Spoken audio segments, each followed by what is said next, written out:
Good evening. Welcome to Community and Technology, where we connect the global community with news, information, and resources that we hope will help improve your life. I'm Stu Reid. Here with my co-host, Dave Burstein. Hey, Dave.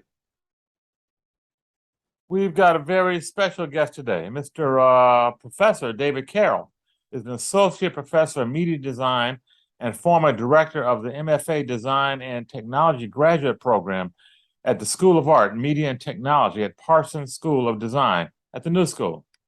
He is known for legally challenging Cambridge Analytica and related companies in the UK courts to recapture his 2016 voter profile using European data protection laws. David, welcome to Community and Technology. It's great to be here. Thanks for having me on today. Absolutely. Just before we came on the air, you were giving me a little bit of background about some of your work, in particular your work with Cambridge Analytica, which I made reference to in the intro. Tell us a little bit about who you are and that in particular, if you would.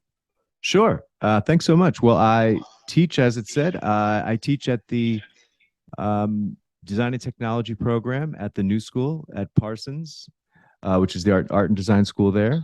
I've been doing that for a long time and really, have witnessed and observed the growth and advancement of the advertising technology complex that I like to call ad tech. And it became really clear during the election cycle of 2016 that technology was being used in new ways, was following it. And that's when the company Cambridge Analytica got on my radar and started publicly discussing it. I attracted the interest of sort of European researchers and scholars who had also been looking at the company, and they had figured out a kind of loophole in global regulatory arbitrage and international data regulations as such. And because the company was actually based in the United Kingdom, which at the time was still part of the European Union, that European law would apply to that election, the 2016 election, because our data was processed in the UK. So therefore, sort of laws would apply that normally wouldn't have. And in Europe, people have a lot more fundamental rights related to their data. And so I was able to exercise rights that we don't have in the United States, but Europeans do have. Very simple ones, like you have to give all the data that you have on somebody to them when they ask for it. And that was all I did. I asked the company, hey, let's see this voter profile. And actually they did respond, and they did give me some data. But then the other nice thing about the European law is, well, then you can ask questions about it, and you can make disputes over it. And that really led into a lawsuit, and the details of which are depicted for a mainstream audience in the Netflix documentary, The Great Hack, which came out in the summer of 2019. And it tells the story of this lawsuit along the side of the story of two other people, someone who worked for Cambridge Analytica and left, and sort of cast herself as a whistleblower around the time of the scandal. That's the Brittany Kaiser, and then Carol Cadwallader, who was the reporter from The Guardian who really broke the story.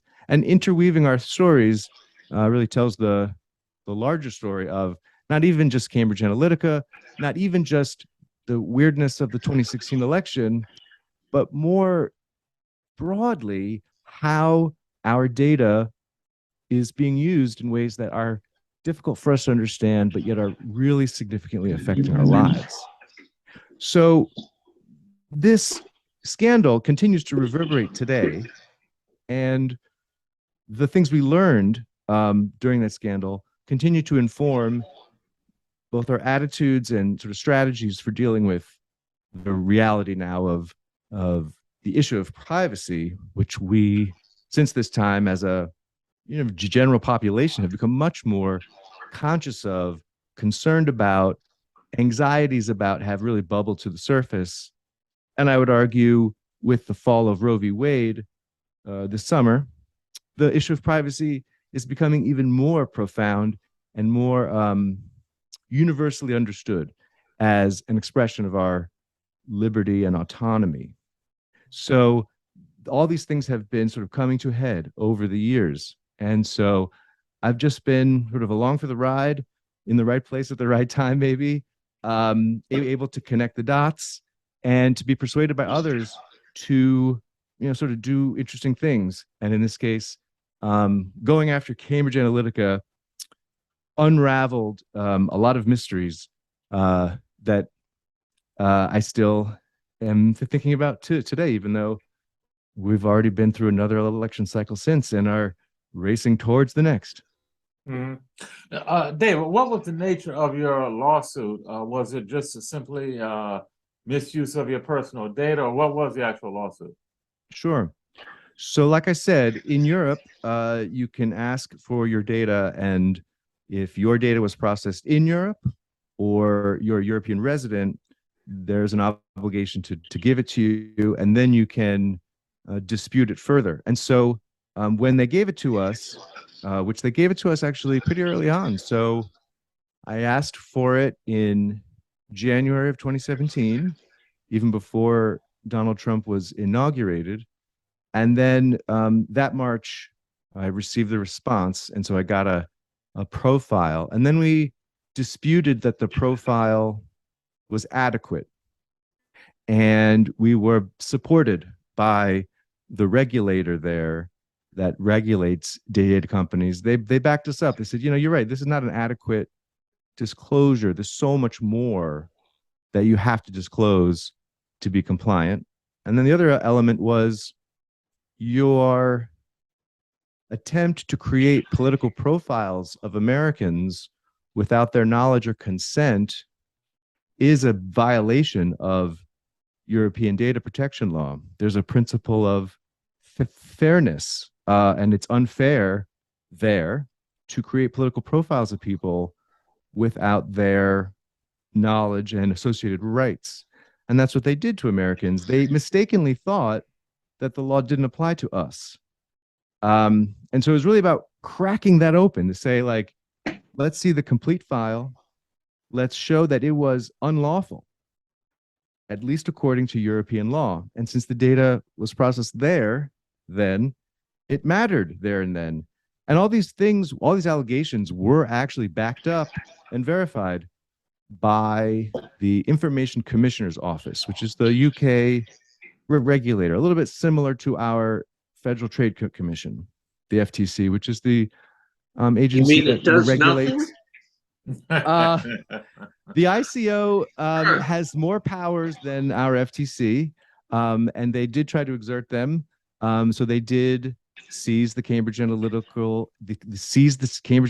servers under criminal warrant, and conducted a forensic investigation of those servers, the largest sort of data forensics search of its kind at the time. And they did release a report that verifies what I'm talking about, that they sort of fundamentally broke the law. The reason they were able to get away with it, though, is because they went out of business. So, the bankruptcy, insolvency is always the ultimate off-ramp, right? So because they went out of business, they could not be fully prosecuted. So they were criminally convicted of the offense of ignoring the order to disclose all my data. So in the end, the only criminal conviction of the company, the Cambridge Analytica companies, was done by the UK regulator in response to my lawsuit and their refusal to fully divulge my complete file. And they did, endure that conviction, which was a criminal offense at the time.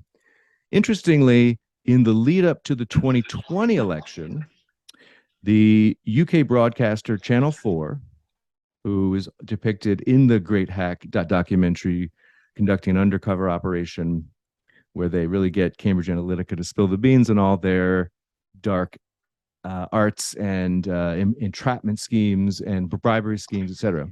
They got a hold of the 2016 Trump campaign voter database in its entirety.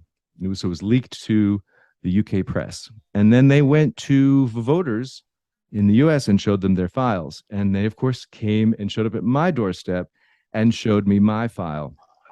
And it was, of course, the file that I'd been suing for.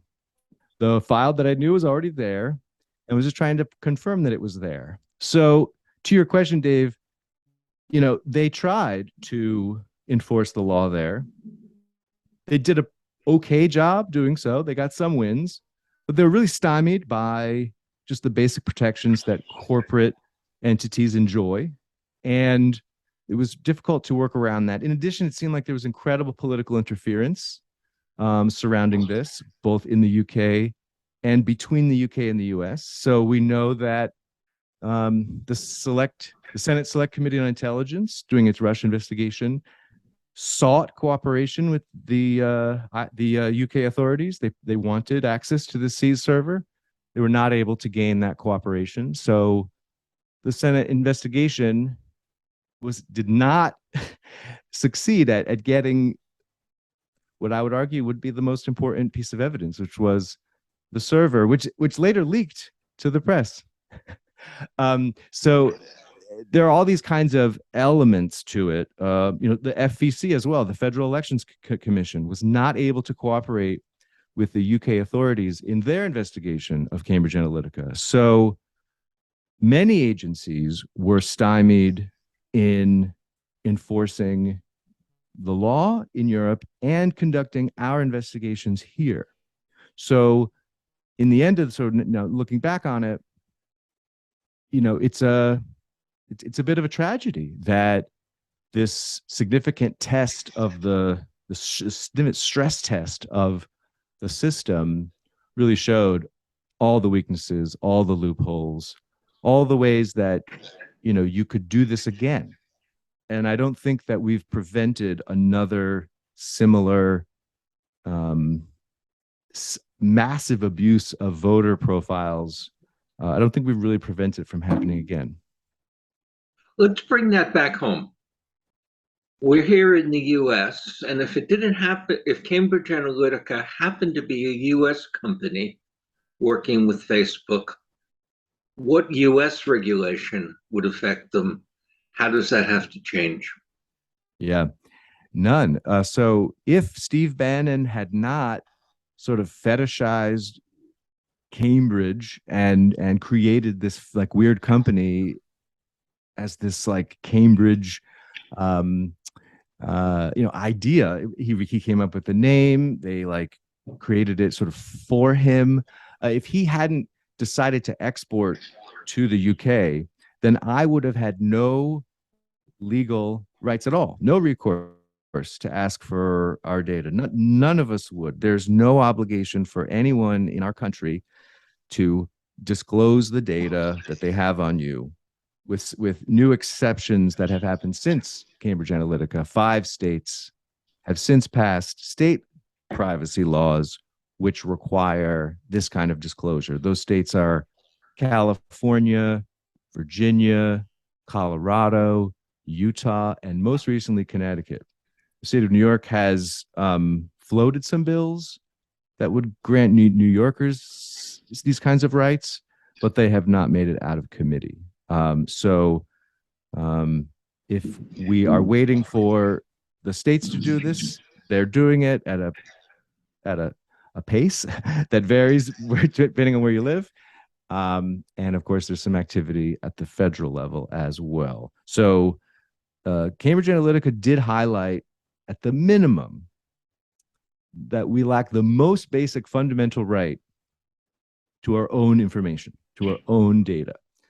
And our friends across the Atlantic enjoy this right that we don't, except in 5 states now. Now, let me bring not merely home, but personal, because it's become a big issue on privacy. I make no secret that I've been struggling with depression for many decades. It happens that next week I'm going to a particular address on Madison Avenue where I'm going to sign up for a study on depression that's looking at genetic origins and so on.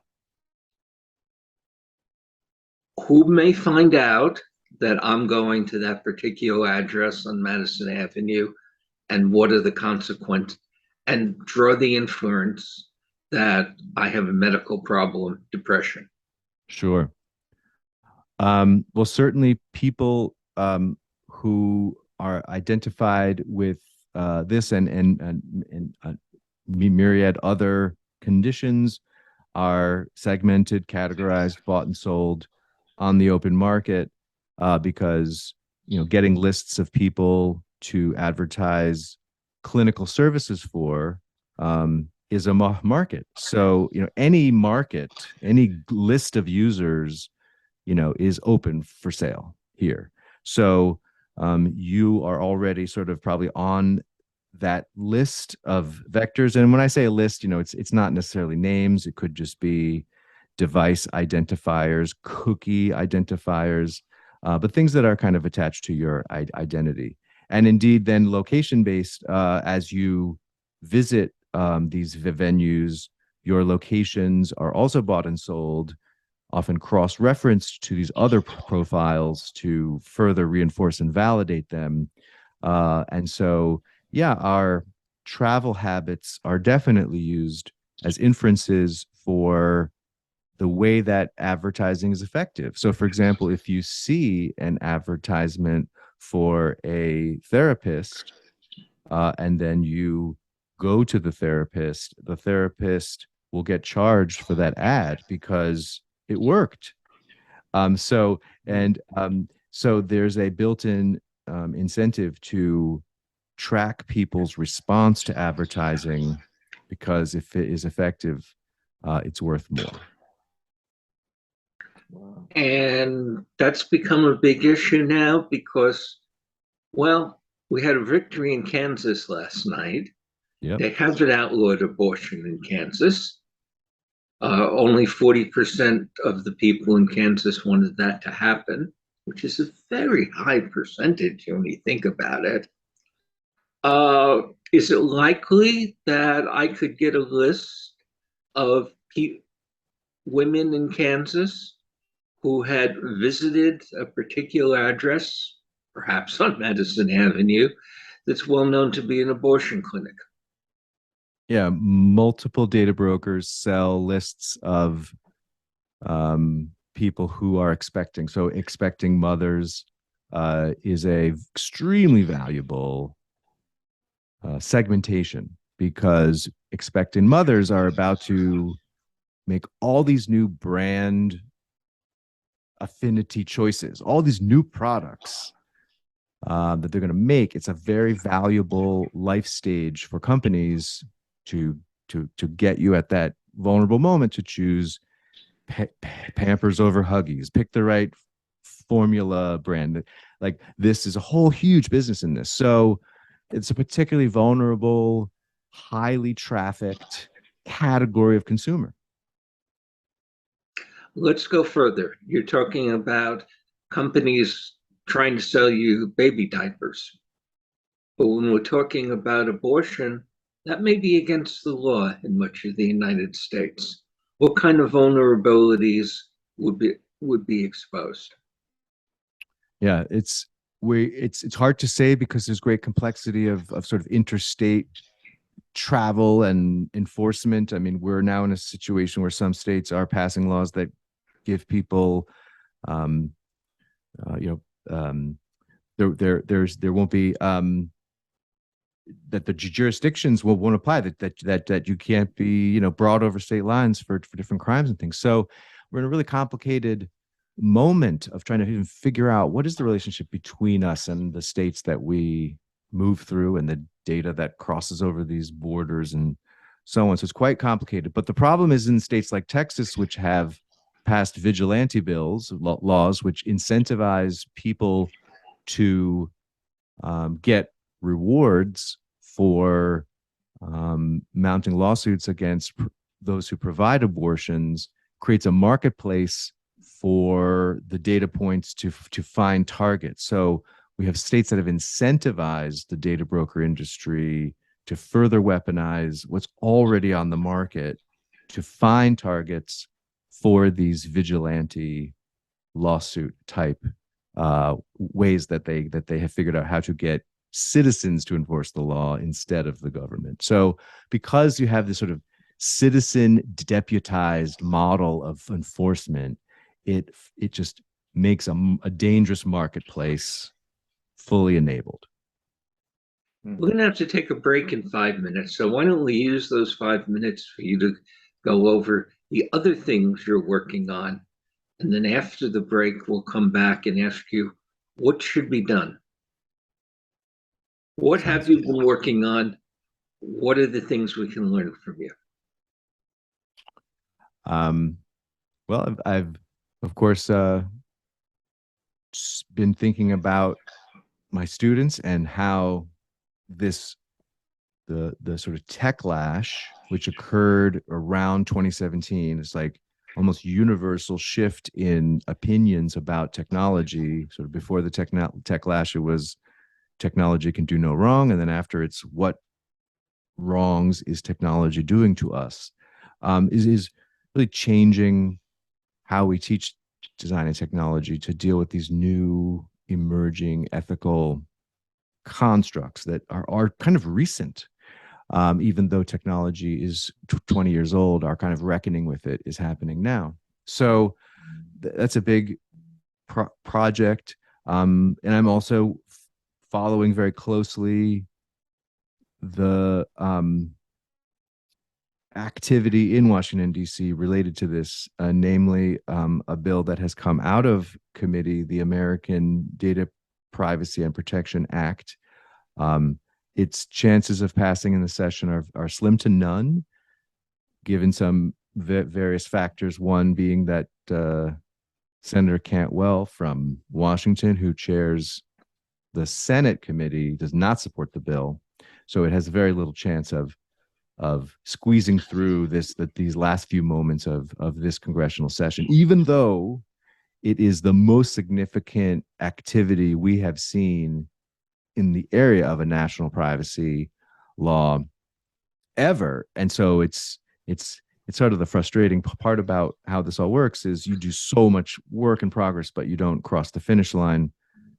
So following that, the reaction from states like California, who are not happy about being preempted, meaning a federal law would overrule their state law. So a really interesting dynamics of states' rights and the benefit of having a national standard, and the interface with Europe. So I'm trying to navigate this, as privacy experts say, this hot summer of privacy, meaning a lot has been happening this summer with regards to data privacy. And then I'm getting ready for another school year, but I don't have a big project up my sleeve. I don't have a big next trick up my sleeve. But if some of these laws pass, it's going to create more Cambridge Analytica type opportunities, meaning more people will be able to hold power accountable using these tools. So that's why I'm quite interested in it. If we could establish these fundamental rights, then it would lead to a new era of accountability. One brief question, David, before we go to break. Listen to you talk about the drivers of the resistance. It sounds to me like, correct me if I'm wrong, it's really not a political problem, it's an economic problem. It sounds like it's business that really is benefiting from the buying and selling of privacy data, and that's where the pushback is coming. Is that accurate? Yes, there was surprising bipartisan support in this committee for this federal bill. So it's one of these topics where you're seeing rare agreement across both sides of the aisle. Some of the disagreement, is over the details, and we got to sweat the details. But yes, generally speaking, big business, being like the Silicon Valley, big tech industry, the data broker industry, the advertising industry, they have the power, they have the leverage here. So if any of these things were to pass, it would represent a substantial obstacle to continuing the status quo. Mm-hmm. Okay. Well, we're going to take a brief break. This is Community and Technology. We've been speaking with David Carroll, Associate Professor of Media Design at the Parsons School of Design at the New School. Stu Reid and Dave Burstein on Community and Technology. We'll be right back after a brief break You're listening to WHCR 90.3 FM. Stay tuned.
Okay, we're back. Community technology.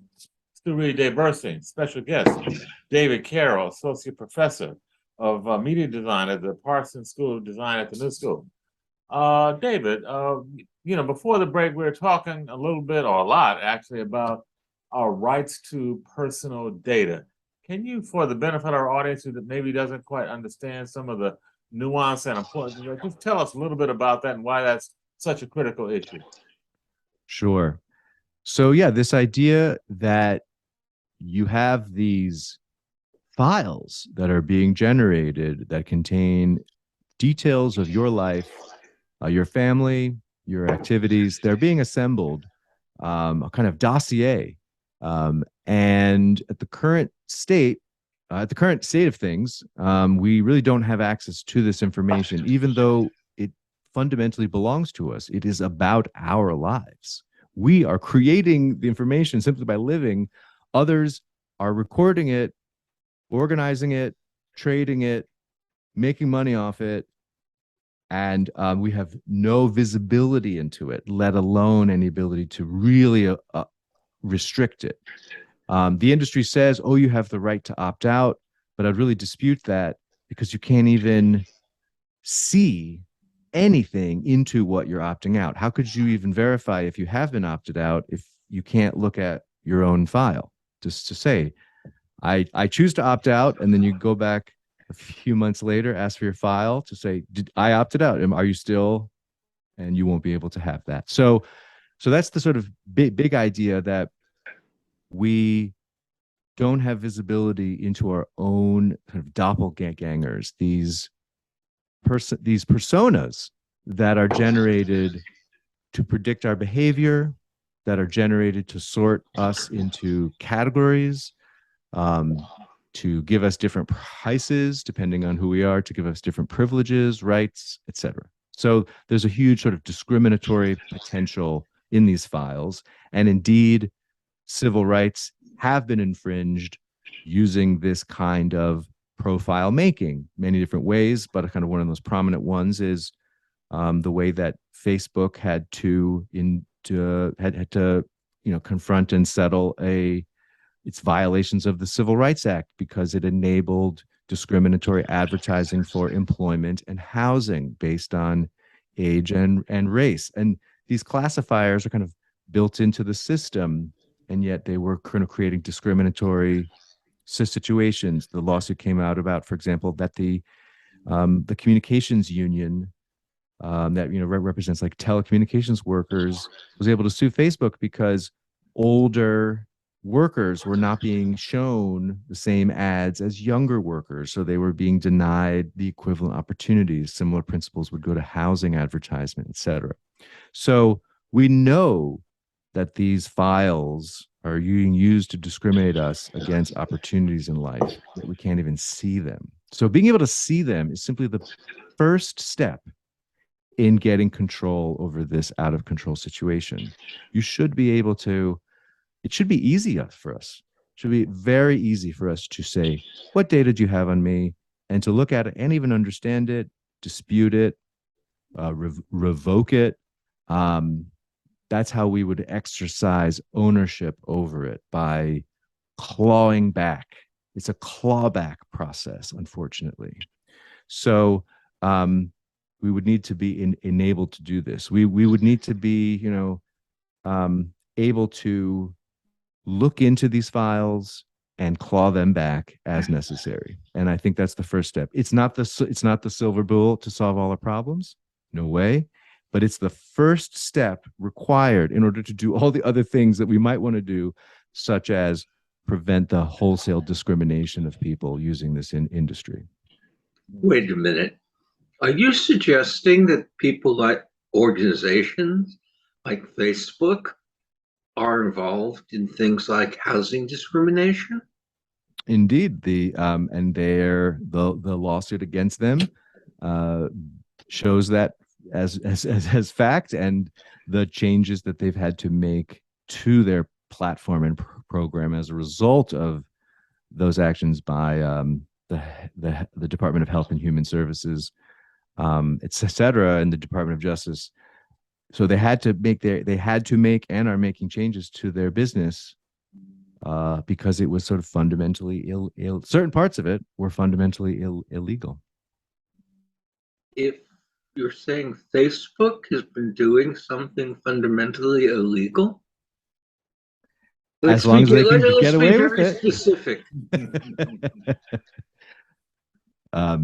They were violating the Civil Rights Act by allowing these specific types of advertising. And it's not the only, they've gotten in trouble with the FTC.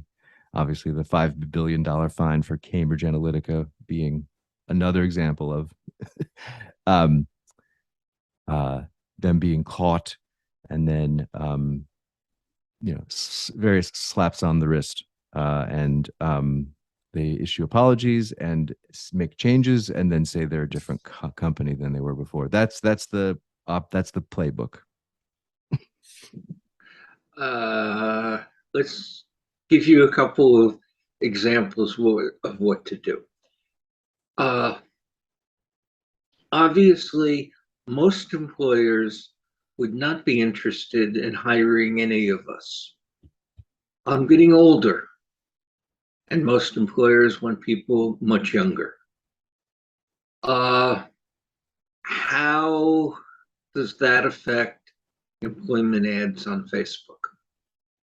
Sure. So the advertising on Facebook is highly tailored and personalized to the extent that Facebook really doesn't even know how it advertises to us. But it's so effective, or it has been effective until some recent privacy changes have been made that made Facebook such a powerhouse in the world of advertising. And so age is one of the most basic vectors of targeting that would be blended with many other attributes and traits and behaviors to target you for job advertising. And so the algorithm and the profiles have been privileging what it thinks the outcome, what the desired outcome is. And as a result of that, people weren't even seeing opportunities to apply for. So it's, you have to be able to see an ad fairly to apply for it, and you can't be discriminated by age in the application process. But if you're discriminated by it in the advertising process, it has the same effect on you and your potential. It's theoretical that you could see the ad, get the job, even though you're an older candidate, because maybe you have the experience, maybe you have the qualifications, maybe you have something that a younger candidate won't. But if the algorithm never gives you that opportunity, there's like a timeline of your life that could have happened that's been foreclosed upon by a business model. One of the mistakes I made many decades ago was to do a database for a major executive search agents group. And one of the characteristics was age. And when I saw what was coming as the actual request, and they had 6 offices around the country, they were the biggest agency in retail. At least half the job requests included age under 40. How would an agency like that executive search firm that wanted to discriminate use a Facebook system?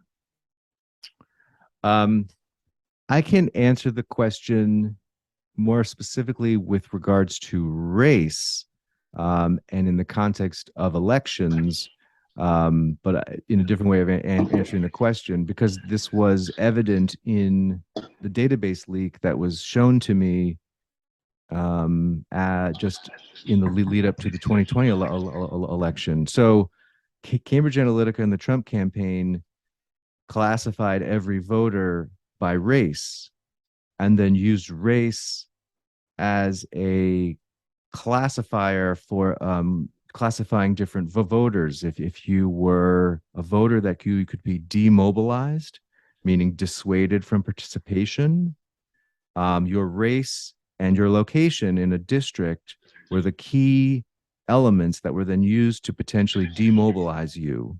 And the way that you would be demobilized is the list of voters to be demobilized would come out of Cambridge Analytica's database, and it's disproportionately Black.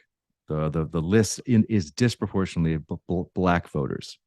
That list of voters goes into Facebook.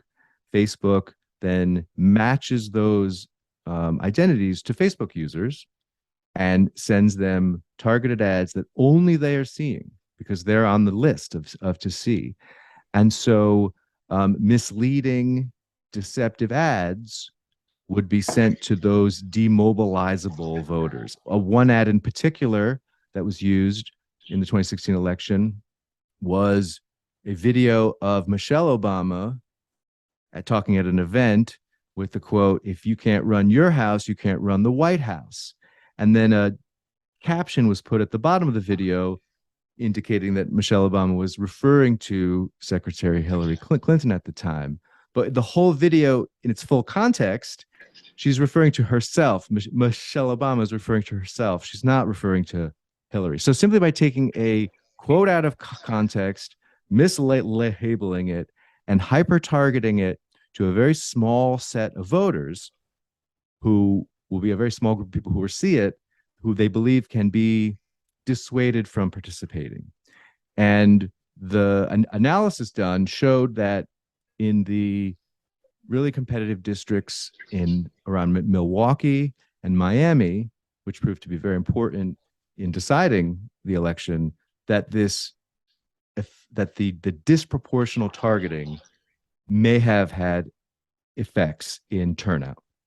So the manipulation of segmentations based on classifiers like age, race, etc., are very easy to abuse because Facebook gives you a vector to take those targets and show those people messages that only they are seeing. So how would we even know, the nefarious things that they are seeing? Well, we know about this Michelle Obama ad because a whistleblower told us about it after the fact.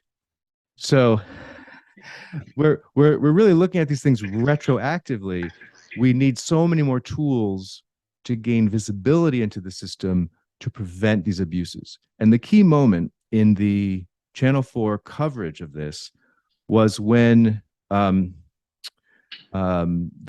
anchor of the Channel 4 newscast travels to Milwaukee and goes to a voter who was registered and knocks on the door and shows her the file. And she's a registered nurse, and she's a Black voter. She's a Black woman. She's looking at her file, and he's asking her, "You were marked for deterrence, like they wanted to dissuade you from voting. It says right here, you can see it. And how does that make you feel?" And she says, "It makes me want to vote even more." And in me, this moment was a kind of magical, simple, elegant example of voters should be able to see their own profiles. And if they're marked for deterrence, to like get demobilized, then it could have the opposite effect, that those voters would want to value their participation even more because they can see the manipulation. The manipulation won't work if it's exposed. Again, let me bring it home. Stu and I are both chapter delegates of the Internet Society, a nonprofit which is dedicated to advocacy. Turns out you can be dedicated to advocacy under American law in certain circumstances, and has a strong position in favor of privacy.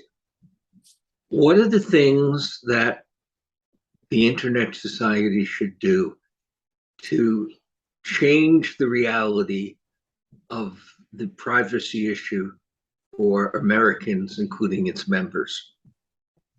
It's a good question.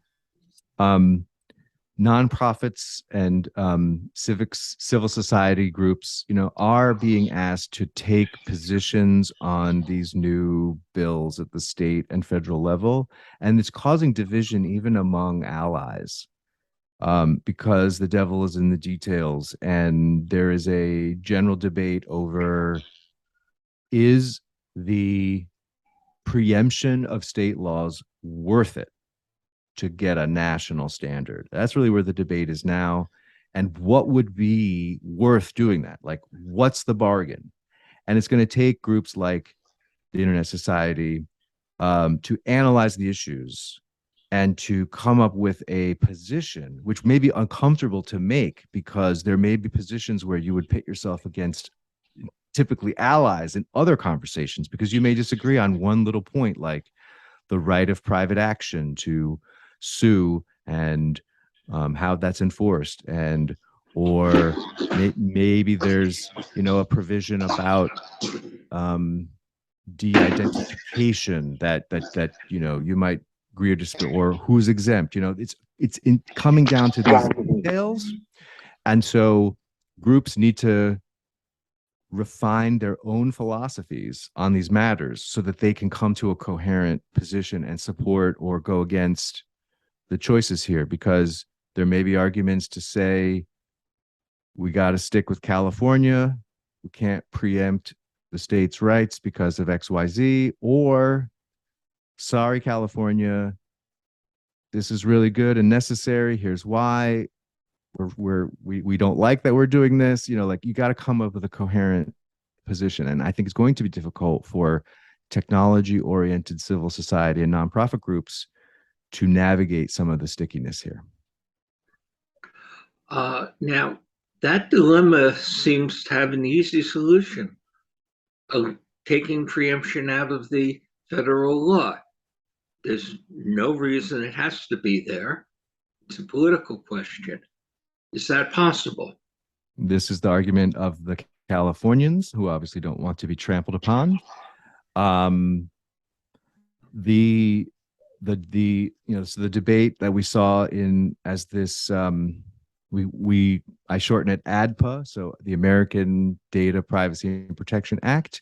As this came out of committee, there was a big debate. California representatives and others wanted ADPA to be a floor, not a ceiling, of data rights and privacy rights. But it didn't get out of committee that way.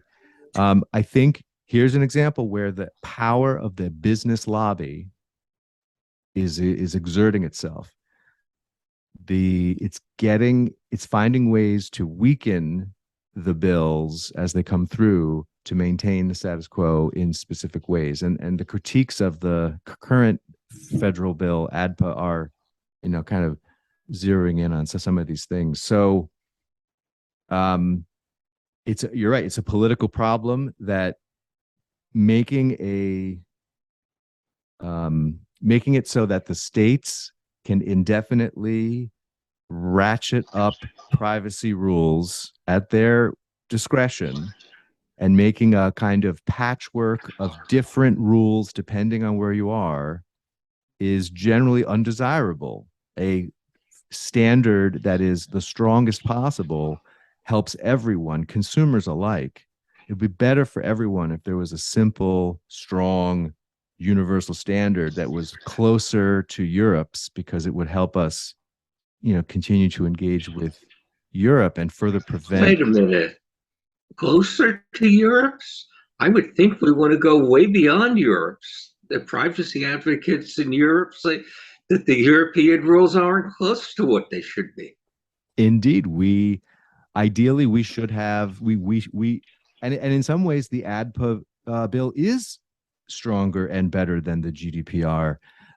So there's some progress in certain areas achieving that, but it's going to take the political will to overrule business interests in order to achieve the bill that will justify preemption. And I doubt that the ADPA bill as it stands today will be passed this session, because it's very strong, the strongest we've seen, arguably stronger than the GDPR and California's, depending on how you look at it, but still maybe not strong enough to justify preemption, or doesn't allow the right of private action enough, meaning individuals to sue. And I, of course, demonstrated that the individual's right to sue, to take a big company to court, is important. It can lead to justice. It can help the regulator do its job. So, for example, my lawsuit helped the regulator, the Information Commissioner's office, enforce the law, that there's a partnership between individuals, their own lawsuits, and the regulators helping to enforce the law through them and as a function of them. So these are the big issues that are at play. And the Internet Society, for example, needs to figure out its stance on some of the sticky issues, and also how do you realistically balance the calculus here. Sure, we could insist on the best possible national law, but it'll never get past a Senate filibuster, and so we'll never really get it. And so I think there's a